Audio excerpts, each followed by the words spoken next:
Good afternoon and thank you all for joining us in this edition of KTN Weekend at 1. My name is Joy Doreen Bira.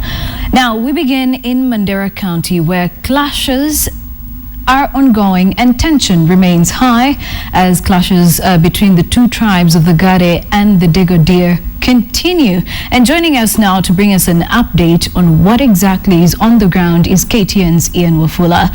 Ian, good afternoon and bring us up to speed with what's going on up there. Good afternoon to you, Joy. The recent clashes between the Gare and the Godia this week have been taking place in Ramu town, which is just at the border of Kenya and Somalia. We got here at around 9 a.m. in the morning, and the first thing we came across was a house on fire with its occupants had left. They didn't even have the time to rescue any of their belongings. Just a few meters from that were about 100 people, villagers that is. They were probably discussing what has happened here through the week, because these clashes began on Sunday where unknown gunmen stormed the town and shot indiscriminately. It was also reported that this gunmen had sophisticated weapons, and the number of those people who were killed from that, as confirmed by the county commissioner, was 6.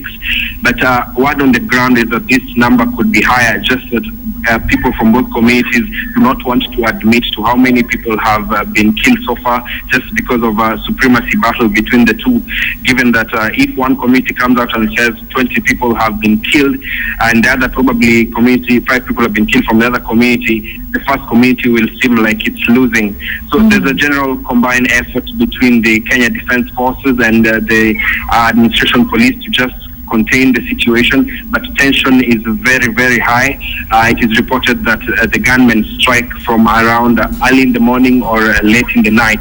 Now, the Kenya Red Cross also confirmed that 18,000 households have been displaced from their houses and are currently in camps. This is regardless of their clans. However, important to note is that these clans are not staying within the same place. They've actually divided the town into two, where the Gare are on one side and the Digodia are on the other side. Given the location of this town and the challenge due to communication and road access, there's actually scarcity of food and water. So the Kenya Red Cross are urging the national government to come in and help them intervene in this situation, because they are overwhelmed by the numbers here. Most of those affected are the mothers and children, more especially, as at now, many of them do not know where they'll get their next meal from. They have to sit under the scorching sun. So it's quite a terrible situation here. We do not know how the next few hours will be, but what I understand is that a few of the men have barricaded the roads and were intending to light them on fire, but put them on fire. But I believe the police will cool the situation down. Right, you did mention that about 18,000 households have been forced out of their homesteads. Now, are there any leads as to who might be arming these two clans? First of all, there are two theories on the ground. One is that this militia is not Kenyan, it's coming from Ethiopia. This has not been confirmed. The second one is that this whole situation is politically motivated, and it is cited that a few leaders are the ones who are arming these men. But since we're on the ground, Joy, we shall keep on the look, and we shall get to know these answers to these many questions, so that we get to understand the real cause of this conflict. As at now, Joy, we cannot confirm to you whether it is political or the militia is from out of the country. Well, thank you so much, Ian.